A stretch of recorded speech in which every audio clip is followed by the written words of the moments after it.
I'm Devon Blake, for those of you that don't know me, and James asked me a couple of weeks ago if I would fill in today. I'm extremely humbled by the opportunity, and I'm a little glad that it's President's Day weekend because the crowd is a little bit smaller, and welcome to those of you online as well. But please bear with me as this is new for me, standing in front of you and offering a message. And this message I took actually from the lectionary, which are verses that are put out on a weekly basis that the entire church is encouraged to read.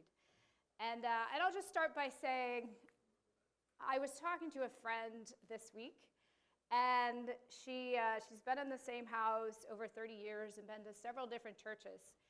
And she was talking about some of the church drama that exists within her church. And some people call it church hurt, but it saddened my heart to hear. And I know for those that have been in churches before, may have experienced that in the past, where there is division or divisiveness. And but it really saddened my heart. And as she was talking specifically about the fact that their pastor had gone on a long-term mission, and so they had an interim, but it was the manner in which the body or the elders had shared with that interim pastor that they really didn't want him to be in the position anymore. And she was just sharing her perspective, and she's been at the church a long time, and she said, yeah, he was different.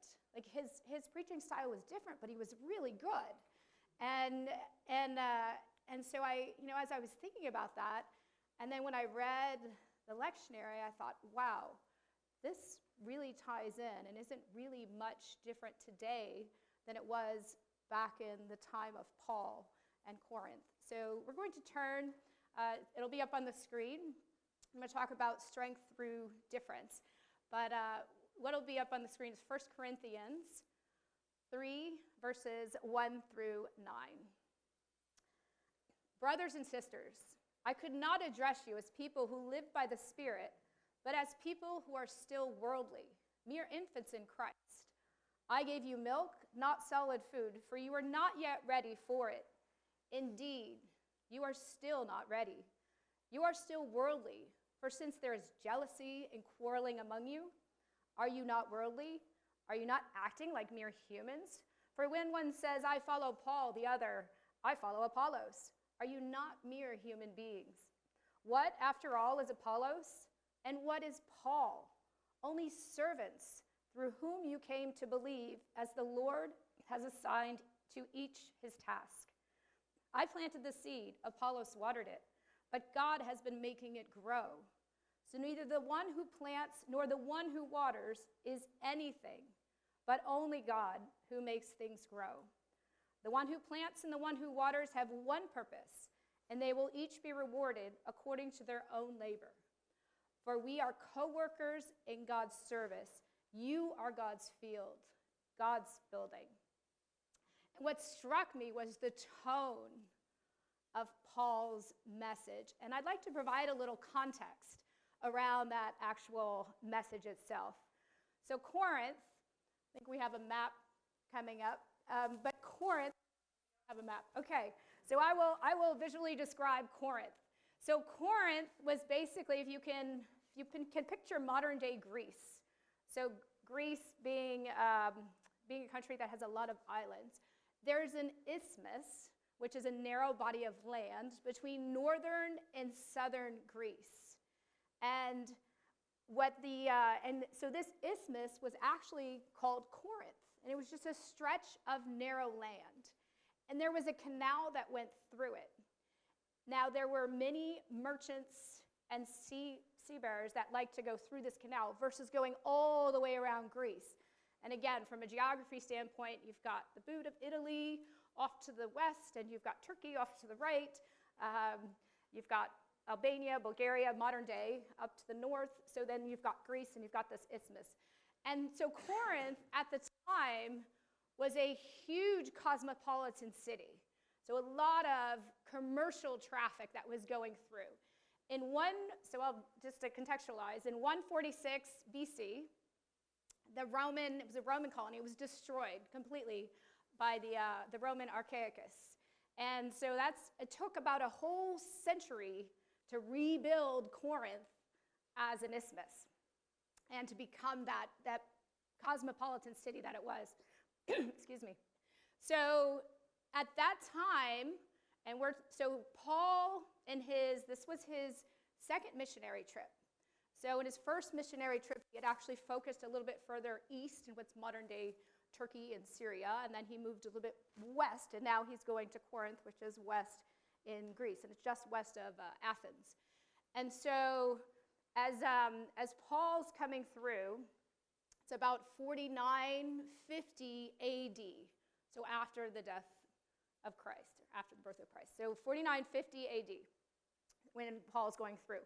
And at that time, the Romans were still there because it was a Roman colony. The Greeks had begun to come in larger numbers, right? It's modern day Greece, and or ancient day Greece. And then the Orientals, because they were attracted because it was a commercial city. And then you also had enough Jews to actually form a synagogue. So if you can picture that environment, you can imagine that there are just a lot of movement, a lot of people. All right, so let's fast forward a little bit. Population, wasn't sure. They actually estimate between 100,000 and 600,000. It's a huge difference, but I think because there was so many people coming and going. So then you think about the fact that a church often reflects the society in which it resides. So in this particular society, and again, going back to these times and going back to Greek culture, it was a very sinful society.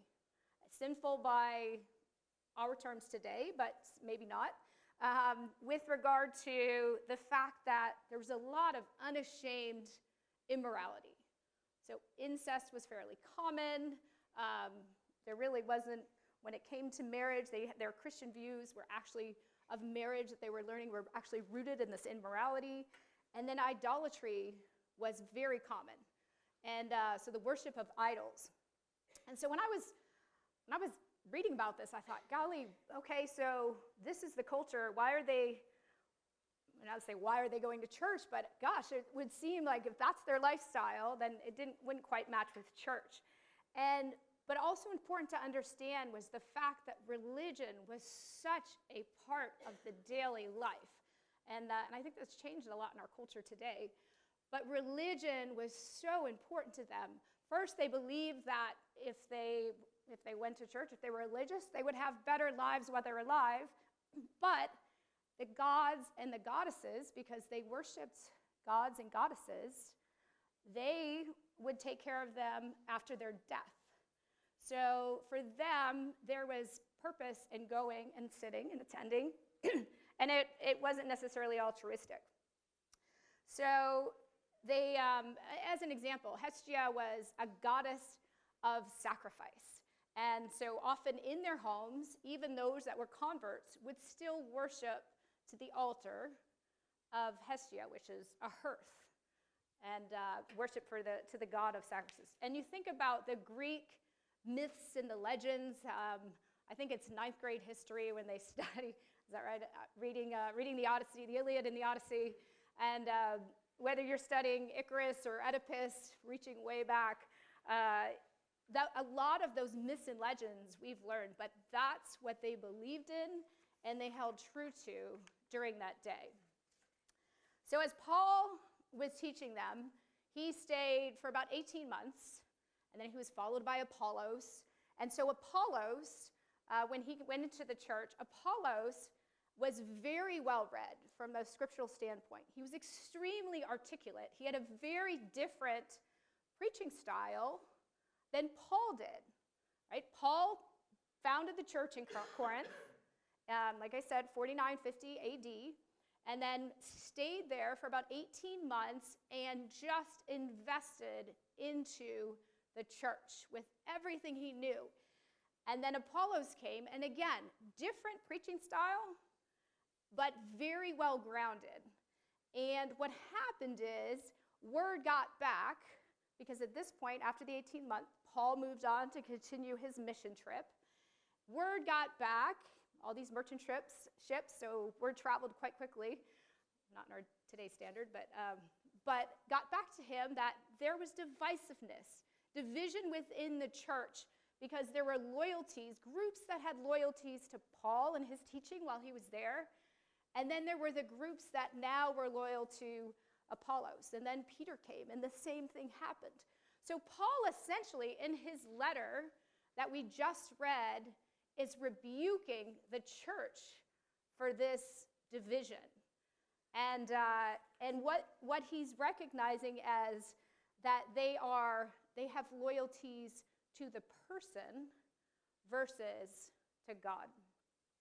And the other piece that I think that's important is the congregation, with regard to their conversion, they had these social lives, and I talked about worshiping idols, and then they had to make these conscientious choices whether or not to continue to be part of the social intercourse where they're going and they're worshiping idols at social events just to be a part of that, or if they had to remove themselves. And they had a really hard time understanding what they considered virtuous for so long, and now they're being told, you can't do that any longer. And so I would say, even today, when I think about some of the questionable practices that we may have or that we're going through in our own minds, and I remember very early on in my Christian walk, when I would ask, can I do this? And it was very legalistic, the do's and the don'ts. And I just kept asking and asking, but then over time, realizing that as I grew closer to God, it became so apparent what potentially was pleasing to God and what wasn't pleasing to God. And so when we, all right, sorry about that. So I think the biggest thing to take from here is that the church really failed to grow spiritually as they should have. And I'll just share a little bit about our past. So in Tim and my first 18 years of marriage, we lived in 16 different households, and almost as many churches. There were some places where we had our own church, but it was always what we realized, and I'd like to think even earlier in our marriage that we were altruistic about why we wanted to pick a particular church. I would like to say because it was all focused on God, and that was the reason. But a lot of times, and I think this is very common for everyone, I think we focused more on the music, the lights, the show, the style of the pastor. Do we like him? Do we not? How do we feel when we go into the church? That's all human. And I remember I was overseas when Tim told me about St. James, and the word that he described was humility, and I love that from the beginning. James, I remember I preached on it one time a while ago, but it was the fact that the church really is a beautiful group of servants. And it's a very different environment than many that we've been into. And again, different people are attracted to different styles of worship. Tim is not James Donnelly or Megan. But at the same time, it's different. But I know that his heart's pure, and I know that his goal is to lead us into the presence of God. And again, so different styles, different ways that we come to know the Lord. The other piece that I think is key is oftentimes I've just asked myself, why are there so many denominations and division within the Christian church itself, just amongst Christians? And it took, and I don't know that I have the best answer, but it took a lot of reflection with regard to just trying to understand, okay, God, we're all God's people. But I realize it is those differences that I mentioned. It's the difference in the music. It's the difference in it's the difference in what may resonate with each of us. And God is using each environment, regardless, to bring those to his kingdom. And it's so easy as humans to get caught up in what's right, what's wrong, what's better, what's worse. But at the end of the day, it's all about how we can serve in order to further God's kingdom. We do the planting, we do the watering, and God does the growing. And when we let go of all of those little things that bother us sometimes, I think there is an opportunity for God just to work so much better through those differences. I